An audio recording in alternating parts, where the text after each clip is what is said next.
বিচার শুরু হলে শেখ হাসিনাকে ভারতের কাছে ফেরত চাওয়া হবে বলে জানিয়েছেন আইন, বিচার ও সংসদ বিষয়ক উপদেষ্টা অধ্যাপক ডক্টর আসিফ নজরুল।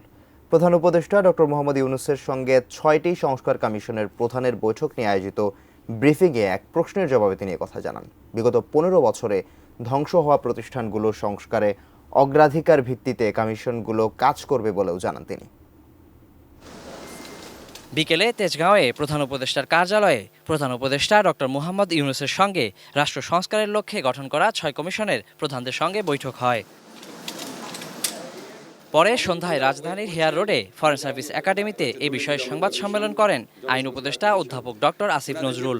ব্রিফিংয়ে আরও ছিলেন নির্বাচন ব্যবস্থা সংস্কার কমিশনের প্রধান ডক্টর বদিউল আলম মজুমদার ও প্রধান উপদেষ্টার বিশেষ সহকারী মাহফুজ আলম।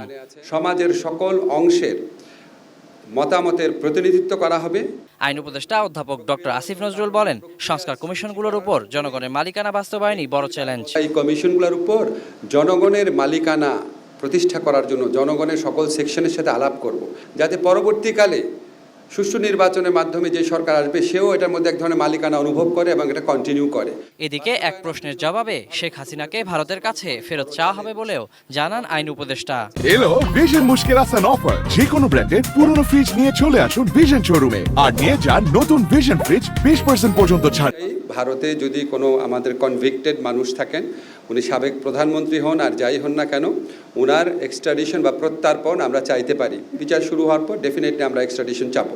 নির্বাচন ব্যবস্থা সংস্কার কমিশনের প্রধান বদিউল আলম মজুমদার বলেন, বিগত কর্তৃত্ববাদী সরকারের অধীনে ভোটাধিকার থেকে শুরু করে অনেক অধিকারেই বঞ্চিত ছিল সবাই।